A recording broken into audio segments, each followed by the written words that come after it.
Si ignoras lo que ocurrió antes de que nacieras, siempre serás un niño. Cicerón.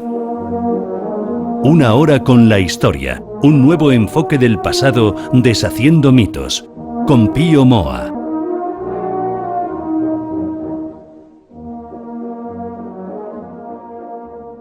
Una semana más aquí con Don Pío Moa, una hora con la historia, hablando con los que más saben, con Don Pío Moa en este programa que él dirige, presenta, junto con el que les habla. Don Pío, muy buenos días. Hola, buenos días. Bueno, un placer tenerla aquí de nuevo. Si quiere, antes de que nos metamos en materia, hablamos de sus últimas reflexiones en el blog Más España, Más Democracia. Sí, muy bien. Realmente estoy tratando un montón de temas, en parte que vienen impuestas por la actualidad, en parte por la... por El momento. o sea, por otras cuestiones, ¿no? Más de fondo, ¿no? Cuestiones más intelectuales o más literarias también. Y estoy, por ejemplo, tratando la cuestión de la novela histórica. Uh-huh. La novela histórica, en fin, que se habla mucho. Yo creo que la novela histórica, cuando consiste en que el autor recoge,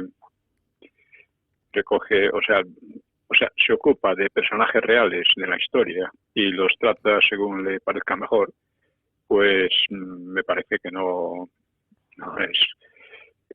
Me parece que es una estafa, en definitiva. Yo más bien en esta trilogía, que me falta la tercera obra, que espero abordarla a partir de febrero, pues evidentemente tiene un fuerte componente histórico en el sentido que refleja una época histórica. Uh-huh. Pero es pura ficción. Y la ficción, aunque parezca mentira, es muchas veces va más al fondo de las cosas que la historia propiamente dicha, ¿no? En la historia uno no puede dedicarse a especular sobre puede hacerlo, pero no está bien, sobre las intenciones íntimas de los personajes, del presidente tal, no puede hacerlo porque eso es demasiado arbitrario y demasiado. Eso lo hace mucho Preston, por ejemplo, ¿no? Uh-huh. Está siempre suponiendo intenciones a Franco, a lo que sea, intenciones muy malas, claro. Claro. Y juzgándolo constantemente, ¿no? Esto es ridículo. Pero hay otra cosa, pero insisto en que se puede, una novela, cuando está bien enfocada, puede reflejar elementos más profundos que los meros hechos analizados, hechos conocidos y contrastados por fuentes, etcétera, ¿no? Así, por ejemplo, estas tres novelas, una de ellas se titula Sonaron gritos y golpes a la puerta, y otra es Cuatro perros verdes. Sí, sí. La tercera, como digo, la abordaré más tarde. Bueno, pues una conocida mía me pedía una sinopsis de Cuatro perros verdes antes de decidirse a comprarla, ¿no? Y le escribo. Uh-huh. Cuatro jóvenes muy distintos entre sí, pero amigos, empiezan el día desayunando y discutiendo en un bar, a medias en broma, sobre el sentido de la vida. Después, a lo largo de la jornada, cada uno tiene su historia. A Santi es católico, ex seminarista y estudiante de ingeniería, pues le acomete el recuerdo obsesionante de un antiguo amigo homosexual, probable autor de un brutal asesinato que la policía no ha logrado aclarar. Le da vueltas una y otra vez, planteándose algunas cuestiones sobre su religión. Uh-huh. Otro es Javi, es un tipo jovial y desenfadado, que ha viajado mucho y tiene más experiencias de la vida que los otros. Son estudiantes esto ocurre en el año 1967 y son estudiantes, ¿no? Uh-huh. Y pues este es burlón y es muy reacio a problemas metafísicos, pero se desconcierta al encontrarse con un ligue reciente, y ya se me ha olvidado, una chica useña, y le perturba la noticia oída en la radio mientras desayunan de un pariente próximo involucrado en un atentado terrorista, ¿no?, de la ETA, ¿no? la radio tiene cierta importancia en el relato, ¿no? Y tiene 2 encuentros violentos, que uno de ellos sale herido de bala. A otros, que llama Moncho, es ateo, pues una canción en la radio le hace irrumpir en la memoria la imagen de la muerte de la chica de la que había estado muy enamorado, muerte que le había llevado al borde del suicidio. Y lucha contra su depresión, escribiendo en algunos cafés y paseando por la ciudad. Luego hay un cuarto, se llama Chano, el más joven, lleno de grandes aspiraciones, pero atormentado por su nombre es Potenciano, y por su físico.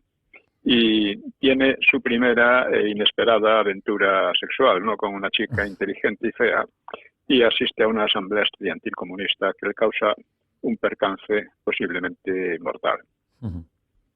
Y entre medias interviene Diego. Diego es un líder estudiantil comunista, hijo del protagonista de Sonaron gritos y golpes a la puerta, de la que Cuatro perros verdes viene a ser una continuación, aunque planteada de manera muy distinta, ¿no? Sonaron gritos y golpes transcurre a lo largo de 10 años, entre 1936 y 46, y mientras que esta transcurre en una sola jornada. Pues Diego de él es el único que sabemos cuál será su más bien frustrante evolución posterior hasta la madurez avanzada, porque su padre en sus memorias lo comenta, ¿no? O sea, lo sabemos porque lo ha expuesto su padre en el epílogo de la anterior novela. Y también interviene, más brevemente, pero con cierta contundencia, y que asoma al principio y al final, el que llaman el fantasma o el ruso, que también procede de la novela anterior. Bueno, la cuestión es, ¿puede extraerse alguna lección moral, vital, ideológica o política de aquella jornada tan diversa, tan especial e inesperable para cada uno de ellos, que está marcada explícitamente por la salida y el ocaso del sol, de que de ello depende todo, según advierte Santi, ¿no?, que él tiene mucha afición a ver las puestas de sol y demás, ¿no? Tiene un pensamiento algo pagano, ¿no? Sí, la verdad es que si intento pensarlo, no encuentro ninguna lección. Lo que he pretendido es contrastar 5 experiencias vitales de personajes muy diversos. ¿Y qué sale de ese contraste? Pues no sabría explicarlo. Quizá cada lector pueda extraer alguna moraleja. De la novela anterior podría decirse, tantos esfuerzos, aventuras y peligros, ¿para qué? Imposible sacar una conclusión, pero no es así la vida. De esta segunda novela queda, a mi juicio, el valor de la diversidad y el contraste entre vivencias de unos jóvenes que aún no han vivido casi nada, que se asoman a la existencia adulta y con los que podría identificarse con uno o con otro, o con los 4, ¿no?, quien quiera recordar su primera juventud, si la vivió en aquellos tiempos o en cualesquiera otros. Bueno, quiero comentar, yendo al tema que es la historia, ¿no?, aunque esto está relacionado con la historia, claro, es una visión, una versión de las preocupaciones e ideas que había en los años 60 en ciertos medios juveniles, ¿no? Bueno, Stanley Payne ha hecho un comentario acerca del libro Hegemonía Española y Comienzo de la Era Europea y destaca, dice él, la historia analítico-interpretativa como la clase más alta de esta arte, o sea, del arte de la historiografía. Y en efecto, así es. Se trata del enfoque general de un tema o de una época partiendo de un análisis de sus elementos. Y en esto falla casi toda la historiografía española, de modo a veces estruendoso. La de izquierda porque se basa en una metodología y una ética que le lleva a enfocar la hegemonía española desde la óptica de sus enemigos, sin importarle interpretarla a partir de los elementos que habrían impedido tal hegemonía. Lo que decía Julián Marías. O sea, hay una multitud de estudios de la época, de la gran época de España, en la que lo que se destaca son los elementos que habrían hecho imposible esa hegemonía, ¿no?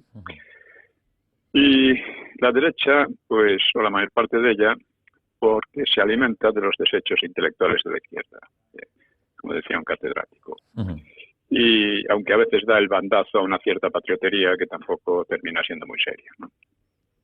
Bueno, esta incoherencia de fondo se percibe también plenamente en relación con la guerra civil o con el franquismo. Y otro rasgo analítico-interpretativo fundamental es la inclusión de una época o suceso histórico en un ámbito temporal y cultural más amplio.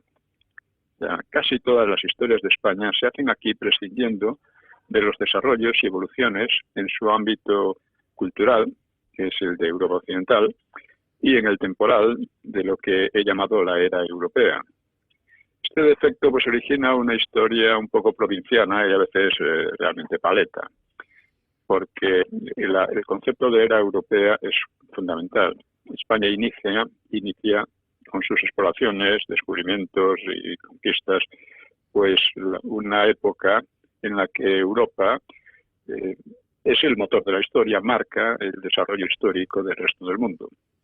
Y esta época, esta era europea, termina con la Segunda Guerra Mundial. Este es otro tema que es necesario estudiar y plantear con claridad, ¿no? Bueno, como hace poco señalaba que España es el único país del mundo cuyos gobiernos de izquierda o de derecha fomentan y financian los separatismos, fomentan la colonización por el inglés, venden la soberanía a otras potencias, se declaran amigos y aliados de países que invaden o amenazan invadir nuestro territorio y apoyan a un gobierno extranjero que pudo haber elegido la paz y eligió la guerra. Me refiero al de Ucrania. El fondo de tales aberraciones es una hispanofobia latente o expresa en los partidos gobernantes. Y la raíz de esa hispanofobia está en la falsificación o distorsión de la historia. Es decir, en la vaciedad o endeblez histórica interpretativa de la historia. Lo que decía Stanley Payne, al que se ha homenajeado hace poco, se ha homenajeado sobre todo por su amor a la verdad y su capacidad para defenderla, porque él mismo contaba el caso de una personalidad muy importante en la historiografía useña, que se atrevió a decir que bueno, que se estaban socavando las bases del rigor intelectual, ¿no? Sustituyéndolas por consignas puramente emotivas, pero sin valor. Y se levantó contra él una oleada de ataques, llamándole racista, aunque estaba casado con una mujer negra, y llamándole pues de todo, reaccionario, etcétera, supremacista y todo lo que sea, todas estas palabrotas que han inventado el feminismo, los ecologistas, los que llaman woke, o sea, el despertar no se sabe a qué. Y bueno, pues comentaba eso y yo señalaba en el blog que, por desgracia, Stanley Payne, muchos le alaban por eso, pero no siguen su ejemplo. Y eso se ve también, por ejemplo, en la polémica que se ha suscitado en Francia en relación con mi libro, con la traducción del libro Los mitos de la guerra civil. Ha sido una verdadera tormenta. Bueno, sigue en ella. Continúa y continuará probablemente, ¿no? Bueno, pues decía Stanley Payne del libro Hegemonía Española de comienzo, dice: he terminado la lectura del libro, cada línea de sus 539 páginas. Me parece una obra absolutamente destacada y en muchos aspectos magnífica. Literalmente, cada página revela tu gran capacidad para la historia analítico-interpretativa, que es la clase más alta de esta arte. Pero lo sorprendente no es esto, sino que consigues tanta originalidad y enfoque nuevo. En eso, el aspecto individual que más me ha gustado e impresionado es haber logrado una perspectiva amplia y de conjunto de una historia tan complicada. En ese sentido, sobre todo, es una obra singular sobre un tema ampliamente tratado, pero nunca con tanta coherencia. Otra virtud notable es haber escrito una historia positiva y no denigratoria, pero sin caer en simplismos españolistas. Así consigue enderezar muchos entuertos. Dice, sencillamente admirable.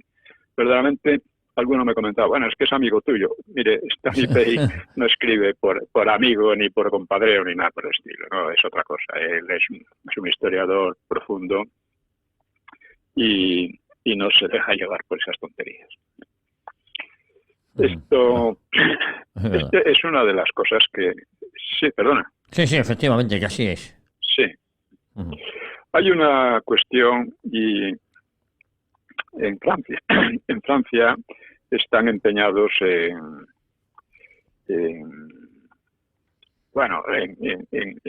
¿qué decía estos historiadores progres, que por supuesto se están desenmascarando ellos mismos?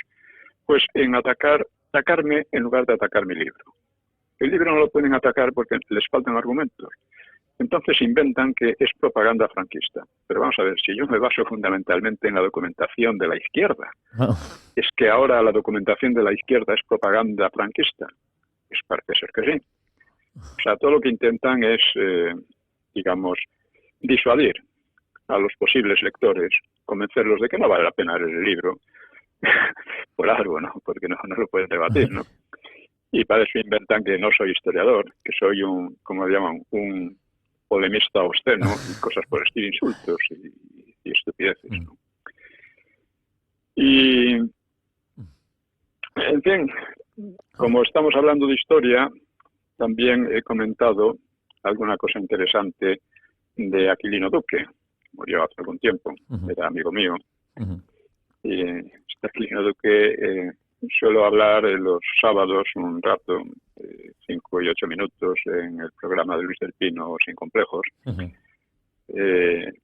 Y luego me llamaba él, en fin, casi siempre le gustaba lo que había dicho. También Aquilino Duque es el inventor de la aljofifa. No sé si os recordáis que con motivo de las elecciones andaluzas, pues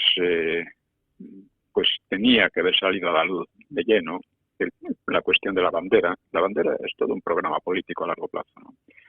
De la bandera y de Blas Infante, que es el creador de esa bandera. La bandera que llaman andaluza es una bandera islámica, con los colores de los omeyas y de los almohades. ¿Sí? Entonces, claro, es una bandera absolutamente anti-andaluza y anti-española. Bueno, pues Aquilino Duque, que tenía mucho ingenio, dijo, bueno, ya que los vascos llaman a su bandera regional la Icurriña y los catalanes a la suya regional la Señera, bueno, pues también los andaluces tenemos que inventar un nombre para esa bandera. Y yo propongo la aljofifa. Aljofifa es un término que probablemente apenas se usa fuera de Andalucía y quizás esté ya un poco en desuso, pero dice, tiene un claro abolengo árabe, por una parte, y por otra tiene cierta raigambre popular. Entonces, claro, uno va a mirar lo que es una aljofifa y es un paño para limpiar el suelo. Pues él decía que había que llamarla aljofifa.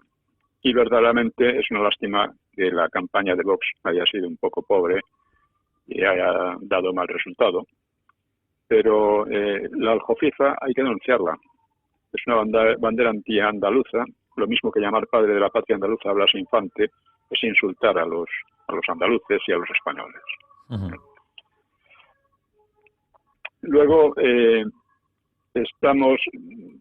bueno, hay otra serie de cuestiones que he tratado, ¿no? Por ejemplo, con motivo del entierro de la reina inglesa, pues nada, veía yo ayer en un momento, bueno, ayer, decía, el martes, en un momento en un bar el entierro de la reina, ¿no? Y claro, en aquellos momentos debían estarlo viendo cientos de millones de personas en todo el mundo. Así que me sugirió dos observaciones. En primer lugar, no cabe duda de que, a pesar de sus retrocesos, Inglaterra sigue siendo muy influyente en el mundo. Ante todo porque se respeta a sí misma, mientras que España es hoy un país despreciable que empieza por no respetarse a sí mismo. En segundo lugar, me llamó la atención la presencia de los marineros en primer término detrás del féretro, en señal de la importancia concedida al historial de su armada. O sea, la armada inglesa es uno de los máximos exponentes del orgullo nacional inglés. Ahora bien, la historia naval española es sin duda muy superior a la inglesa. No hay más que ver quiénes fueron los primeros en cruzar el Atlántico, el Pacífico, dar la vuelta al mundo, y eso aparte ya de otras muchísimas empresas, establecer el comercio entre varios continentes, etcétera, etcétera. Bueno, eso es todo cosa que hicieron los españoles. Pero en España llevaba 2 siglos prácticamente olvidado ese historial. Y solo últimamente se vienen recordando algunos de sus hechos más relevantes y todavía nadie parece haberse dado cuenta de su trascendencia en la historia humana. porque al final quedan casi como éxitos deportivos, ¿no? No es que sea exactamente así, pero queda así. Oiga, no, aquellas expediciones españolas cambiaron la historia de la humanidad para siempre, porque pusieron en comunicación a culturas, pueblos y civilizaciones que antes se desconocían unas a otras. Permitió conocer el mundo en su conjunto. Algunos hablan de primera globalización. Yo creo que es un concepto erróneo. La ideología subyacente a la globalización no tiene absolutamente nada que ver con lo que hacían los españoles entonces y lo que pensaban. Bueno, pues la verdad es que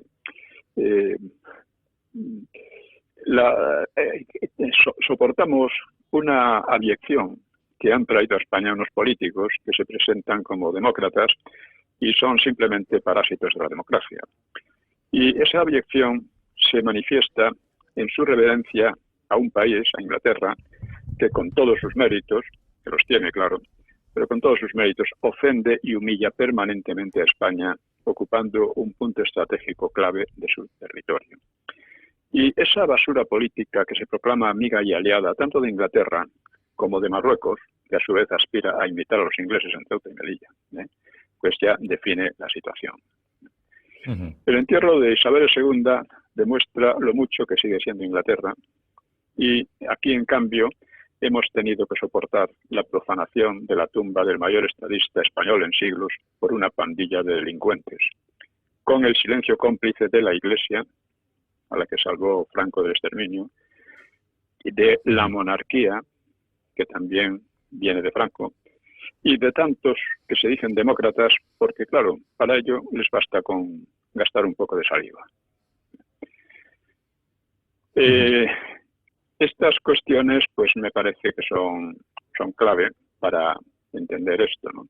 En relación con ello también he estado tratando, pues, el carácter cipayo del ejército actual, porque esto además se ha metido incluso en Vox. Y yo creo que debe tratarse porque es un peligro, ¿no? Porque un general que es de Vox, pues ha lanzado una especie de elogios, ¿no?, a la OTAN, diciendo que no es una organización belicista, sino disuasoria y defensiva. Bueno, el carácter disuasorio y defensivo, pues, en fin, nos lo aclaran las invasiones de Afganistán, de Irak, Serbia, en la subversión organizada y pagada de Libia y Siria, que ha destrozado a unos países que antes eran razonablemente prósperos y ordenados.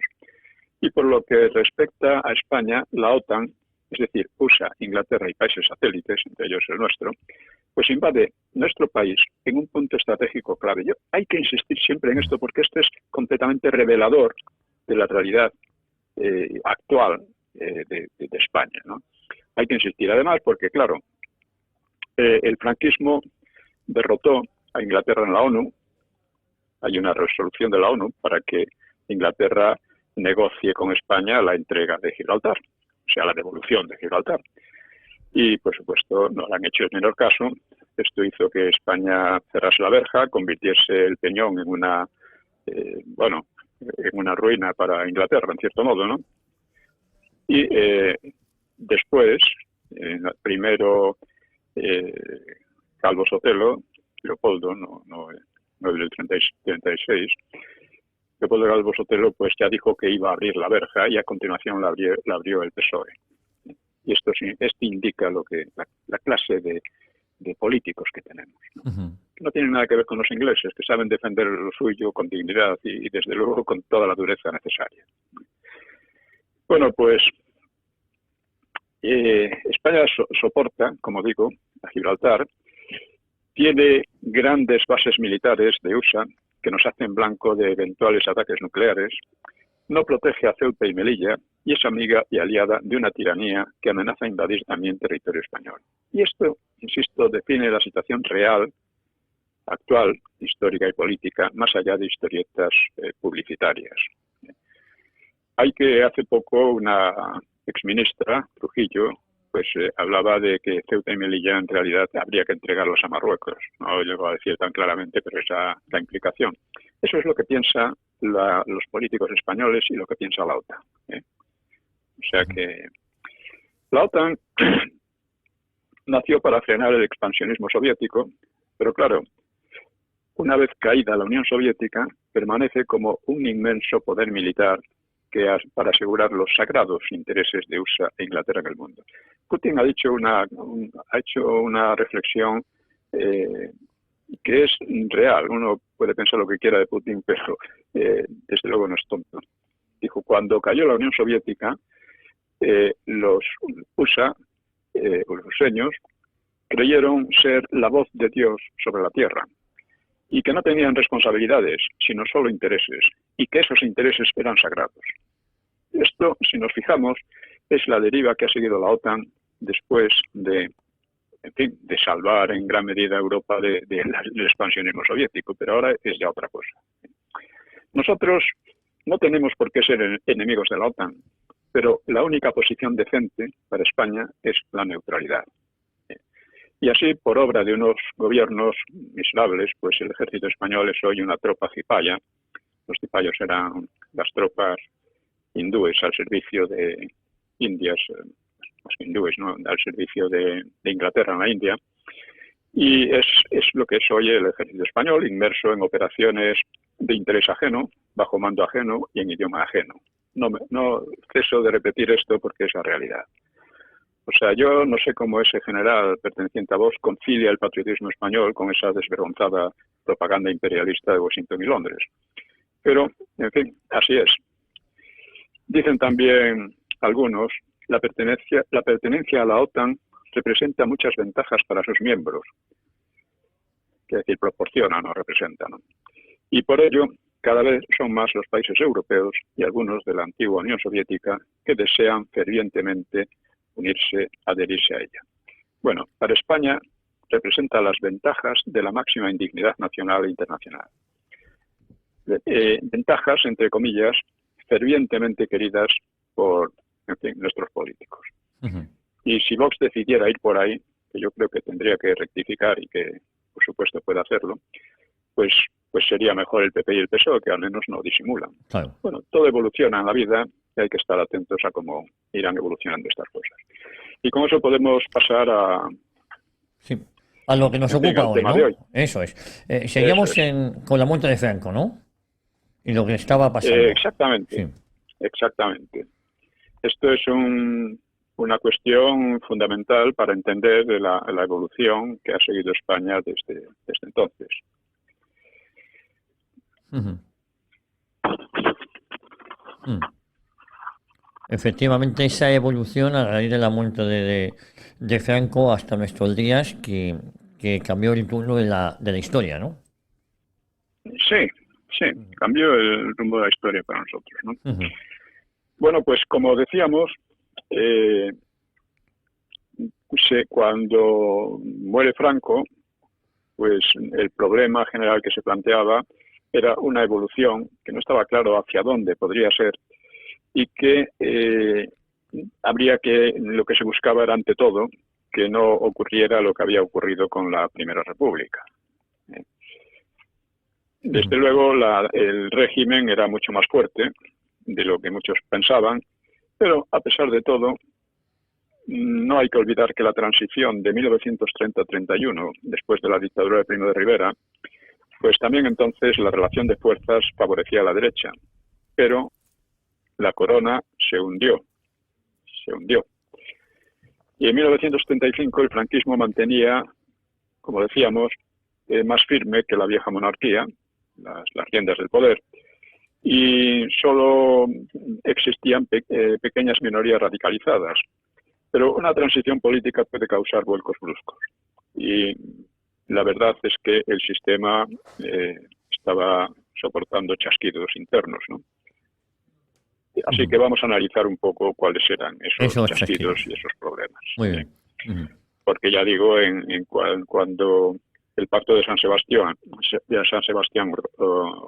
planteó la República en 1930, pues eran 4 gatos y sin embargo consiguieron lo que buscaban. Bueno, pues algunos efectivamente temían un proceso similar al de los años 30-31 y el exministro Fernández de la Mora pues había escrito el año antes un artículo titulado como otro célebre de Ortega y Gasset, el error Berenguer. El artículo de Ortega y Gasset, el error Berenguer, fue muy importante para traer la República. Era una sarta de disparates verdaderamente impresionante, pero caló mucho en la opinión pública y desmoralizó a los partidarios de la monarquía, etcétera, ¿no? Según Fernández de la Mora, la transición de principios de los años 30 se había hecho sin una idea del Estado, con un programa no creador y continuista, sino de abdicación y ruptura. Y concluía, al analizar la situación presente, en la muerte de Franco, dice: no todos los gobernantes han de poseer una idea de Estado, pero es necesario que la tengan los llamados a decidir en momentos de crisis, porque en caso contrario el Estado se lo harán los otros, o sea, los enemigos. Fernández de la Mora no creía que Arias ni otros políticos del momento tuvieran la necesaria idea del Estado. Consideraba políticos, los consideraba políticos así medianillos, Medianos, ¿no? Claro. Sí. Él era el intelectual franquista más incisivo. En 1965 había escrito el libro El crepúsculo de las ideologías, que luego ampliaría esas ideas. En él decía: el fascismo se ha eclipsado, el progresismo ha envejecido, el socialismo y el conservatismo se han aproximado hasta perder no pocos de sus rasgos más peculiares. Los pueblos no piden ya ideólogos, sino expertos. Uh-huh. Luego, la verdad es que una larguísima tradición platónica concebía algún estado ideal, más o menos utópico, al que adjuntaban una exigencia ética. Esta exigencia ética es el fundamento no racional de todas las ideologías. Pero, por ejemplo, en el marxismo, la exigencia de la igualdad, ¿no?, entre los hombres, ¿no? Pero él entendía el Estado como un instrumento, me refiero a Fernández de la Mora, pues como un instrumento cuyo valor deriva de su capacidad para seleccionar a los mejores y asegurar un orden justo y próspero.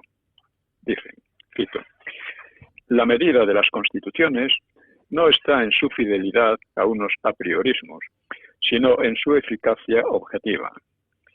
Las democracias responden a una teoría que elaboró Locke y vulgarizó Rousseau. Según este modelo, el mejor Estado es aquel en que el pueblo se gobierna a sí mismo. Bueno, una democracia, dice el autor, pues funcionaría mejor o peor, pero no tenía nada de imperativo moral. Dice: en ningún lugar una gran sociedad se gobierna a sí misma, siempre la gobiernan unos pocos. Esos pocos ni siquiera representan a los que los han elegido. La voluntad general no existe. La voluntad general era un mito de Rousseau, ¿no? Y la opinión pública es cambiante, sujeta a manipulación y no puede ser representada de manera estable. La regla de la mayoría es pura arbitrariedad. En suma, la cascada de postulados en que se funda la obligatoriedad del modelo democrático, dice, es una ficción especulativa. Sigue. En las votaciones se eligen oligarquías que, en la cúpula de los partidos, se forman por cooptación y tienden a ser cada vez más cerradas, o sea, la partitocracia. Popper advierte, lo plantea de forma negativa: lo que se permite a la mayoría no es investir, sino destituir a la oligarquía que gobierna. Bueno, esto es una manera de ver la cuestión. Yo he tratado esto en la guerra civil y el problema de la democracia en España.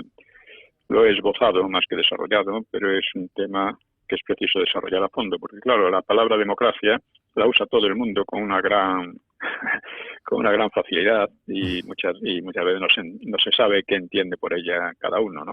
La ETA es democrática, el PP es democrático, el PSOE es democrático y todo el mundo es democrático. Y eso suena como una especie de palabra mágica. Uh-huh. Pero es una realidad histórica y debe analizarse realmente, ¿no? Bueno, pues por eso de estas concepciones pues salía su tesis del estado de obras.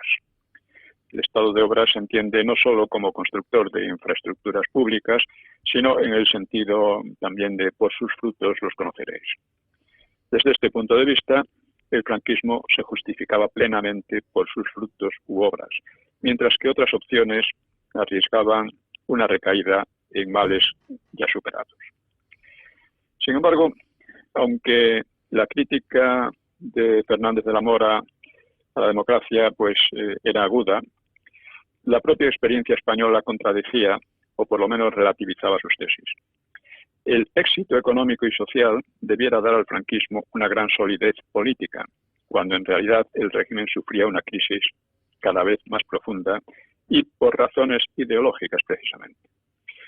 Esta crisis se manifestaba en las discrepancias e incertidumbres dentro del propio régimen y dentro del mismo gobierno, en el crecimiento de la oposición, que aún no era amenazante, pero era un crecimiento real, y en otras señales. La muerte de Franco agravaba este panorama porque ningún otro político gozaba de la adhesión popular que él tenía, ni sobresalía con capacidad para heredar sus poderes y mantener unidas a las familias del régimen. Por ello, se aceptaba a un rey cuya autoridad provenía de haber sido nombrado por el caudillo, pero sin equipararse a él. Bien, la clave de la crisis, es muy conveniente entenderlo, radicaba en la desafección de la Iglesia que vaciaba al régimen de su contenido doctrinal e ideológico. El cristianismo, claro, no es una ideología ni una doctrina política, pero sino que, se acomoda a sistemas varios, ¿no? Siempre que no choquen con determinados principios y tendencias religiosas, ¿no? Pero el franquismo se había identificado como católico y así lo había reconocido antaño el Vaticano. Y al cambiar la posición de la Iglesia, solo quedaban al régimen las doctrinas falangistas o carlistas y además mutiladas porque también se decían católicas. Bueno, un vacío tan irrellenable no podía compensarse con obras, como decía Fernández de la Mora. Obras que además son valoradas desde perspectivas muy distintas. Las mismas obras a menudo son atacadas por unos y defendidas por otros, ¿no? Sí. Es difícil concebir un Estado no empapado de ideología, contra lo que él suponía. Y esa ideología ya no podía ser la del movimiento, porque su retórica, que había nacido de una época de graves peligros y de luchas sociales, pues sonaba anacrónica en una España próspera y en paz, donde la gente común no esperaba ni quería grandes pugnas políticas y donde los odios del pasado pues estaban prácticamente olvidados, ¿no? Por ejemplo, Utrera Molina refleja en sus memorias un desánimo creciente, ¿no? El presidente de las Cortes, que era Alejandro Rodríguez de Valcárcel, pues había elaborado un plan para revitalizar el movimiento mediante, cito, un rearme ideológico y una vasta campaña de concienciación pública. Pero, qué curioso, ya esto era muy significativo, no había encontrado eco en casi nadie, y tampoco en Franco. Bajo la irritación de los que se llamaban ultras, eran llamados ultras, ¿no? En fin. Estos son términos como fascista y tal, que realmente eran más bien insultantes, pero no sin contenido. Pero bueno, el hecho es que bajo su irritación no había un programa ni una estrategia. Y había una desesperanza de fondo, a pesar de que ellos influían en el aparato del Estado de manera muy fuerte. Y ante la inquietud social creciente, solo podían mantener sus posiciones con una represión igualmente creciente, pero ni ellos mismos estaban dispuestos a ejercer esa represión. Y durante la agonía de Franco, arreciaron las intrigas y los partidarios de mantener una reforma dentro del movimiento pues caían en la nada, frente a la hostilidad de la mayoría del gobierno y de otros sectores del régimen. El franquismo había resultado una fórmula muy exitosa, pero los éxitos crean a menudo situaciones nuevas en que la fórmula anterior pierde eficacia y tratar de mantenerla tal cual pues hace que se esclerotice el sistema, ¿no? Que se acartone, ¿no? Que se haga menos efectivo. Cada vez más gente creía que sobre lo ya construido solo podía avanzarse en dirección a una democracia similar a las democracias transpirenaicas, ¿no? Que a su vez eran bastante exitosas por entonces, sobre todo en el terreno económico, ¿no? Pues Fernández de la Mora rechazaba esa línea, pero estaba sobrepasado por los sucesos y pronto iba a intentar una asociación a fin de reunificar las cada vez más dispersas tendencias del franquismo, lo cual equivalía a construir inconfesadamente un partido frente a los partidos contrarios al movimiento. Bueno, pues hasta hacía poco las encuestas indicaban que la mayoría de la población prefería una evolución dentro del régimen. Dentro del régimen. Lo que se tendiera por ello, a partir de él, ¿no? La evolución sobre la legitimidad y los logros del régimen en el pasado, ¿no? Y las discusiones y tensiones pues habían girado en torno a una reforma dentro del movimiento o bien correr el riesgo de asociaciones ajenas a él. Pero apenas fue enterrado Franco, pues el planteamiento político cambió de un modo profundo. Se hizo difícil concebir otra salida que una democratización a fondo, al estilo de Europa Occidental, y la alternativa era hacerla de manera controlada y desde el propio régimen, mediante una reforma, o bien desde fuera y mediante una ruptura radical, como propugnaba la oposición. La oposición estaba organizada en dos grupos: la Junta Democrática, dominada por el Partido Comunista, ya se entiende su democracia, y la Plataforma Democrática, cuyo eje era el PSOE, que en aquellos momentos hacía una demagogia brutal, ¿no? Sí, pero también, no hay que olvidar que, pese a su debilidad, también habían sido muy débiles los componentes del Pacto de San Sebastián en 1930, como dije antes, y sin embargo acabaron por ganar la iniciativa e imponer la República.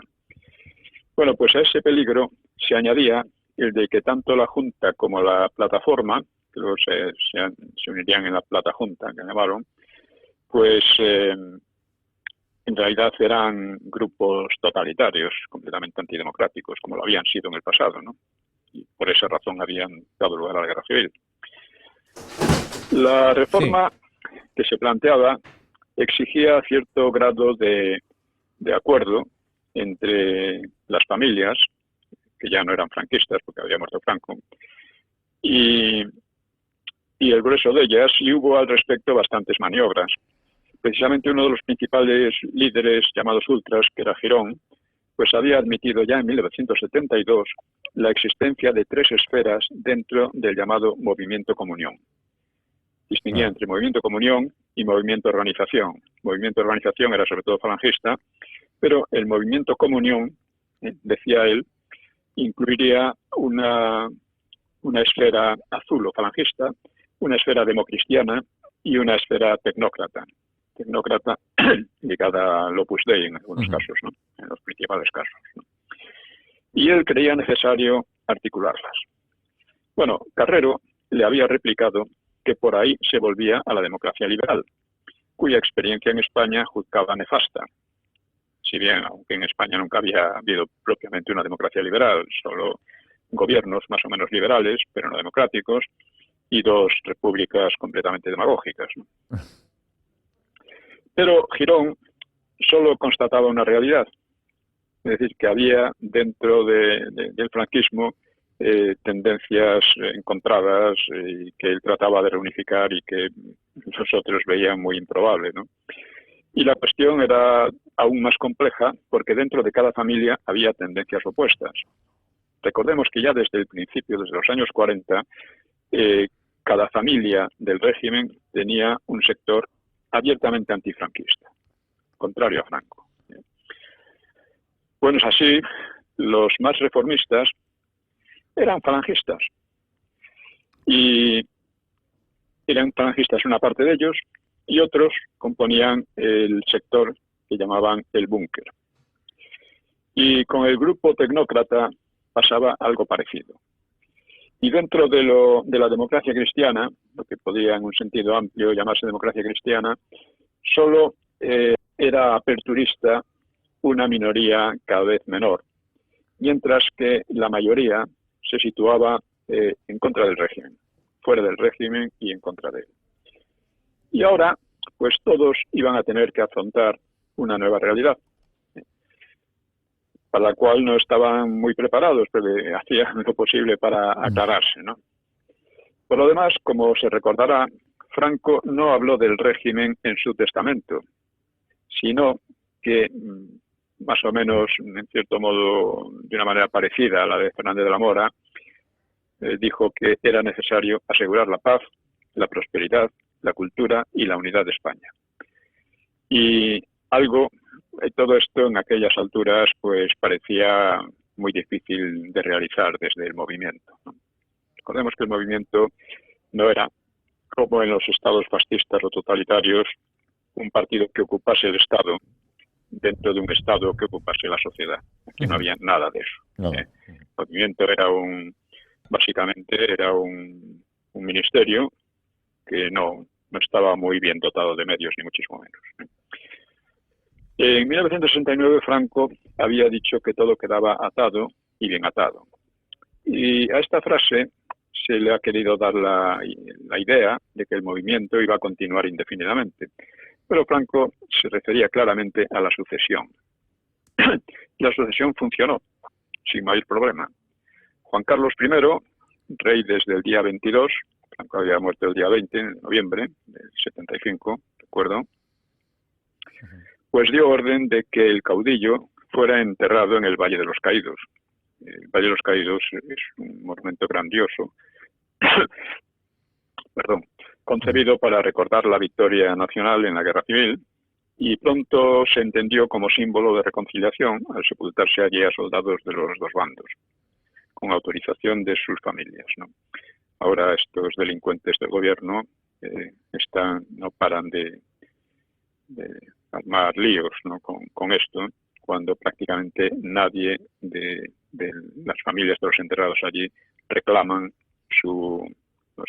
que se analice con el DNN o lo que sea, el ADN, que se analice los restos, ¿no? Que es prácticamente imposible dada la manera como están conservados hoy. Sí. Es importante la cuestión del Valle de los Caídos porque, es fundamental, porque es un símbolo de todo. O sea, se ha tolerado durante muchos años toda la demagogia, las mentiras, las falsedades de toda esta gente al respecto de este monumento, que es probablemente el monumento más logrado en cualquier país del mundo en el siglo XX. El propio Preston ha reconocido que es una maravilla, pero añade, pero claro, hay que recordar que fue construido por presos políticos, republicanos y bla, bla, bla. Bueno,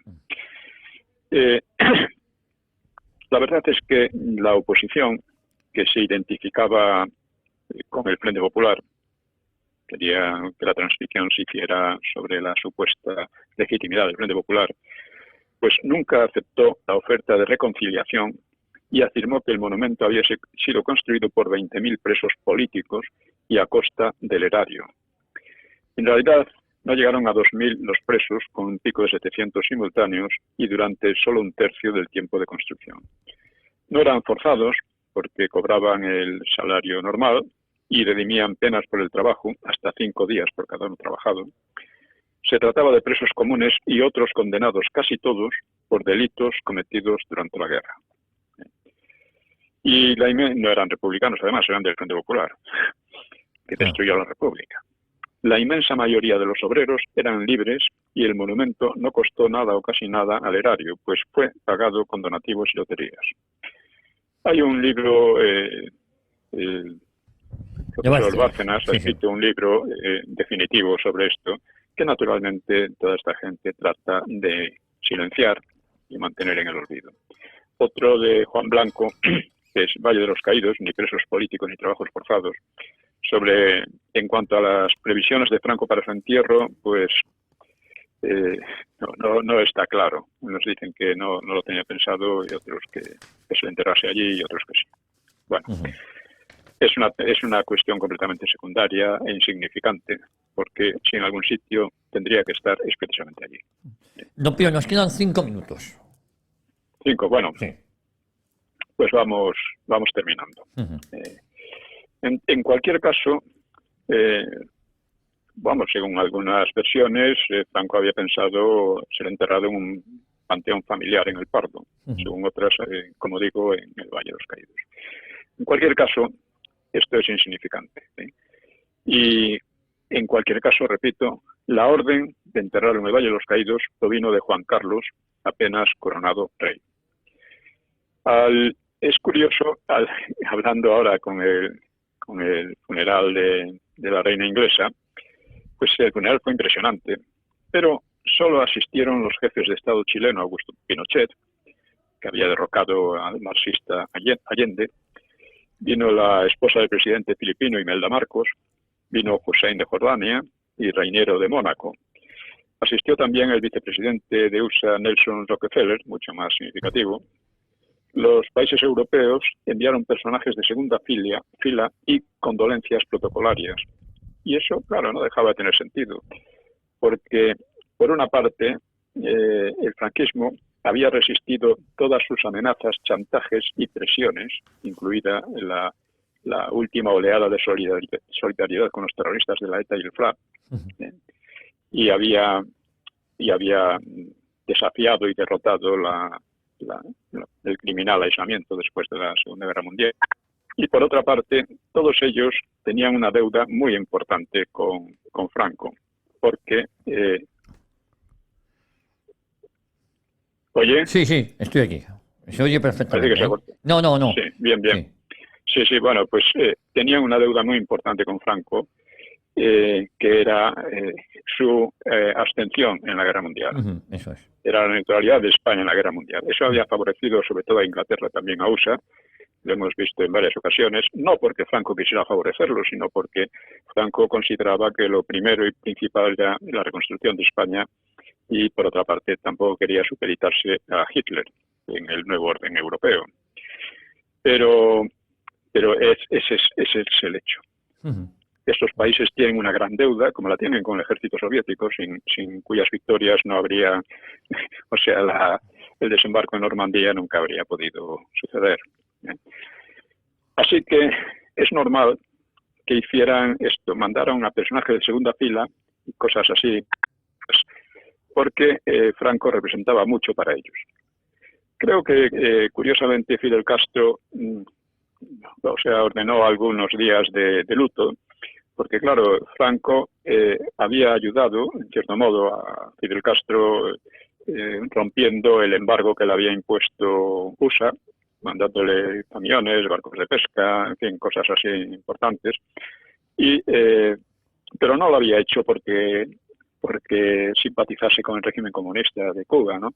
Lo había hecho porque en aquel momento Fidel Castro estaba desafiando la impronta, el poder de USA, sobre todo Hispanoamérica, que ha sido, quiérase que no, porque son intereses distintos, pues contrario a la herencia española.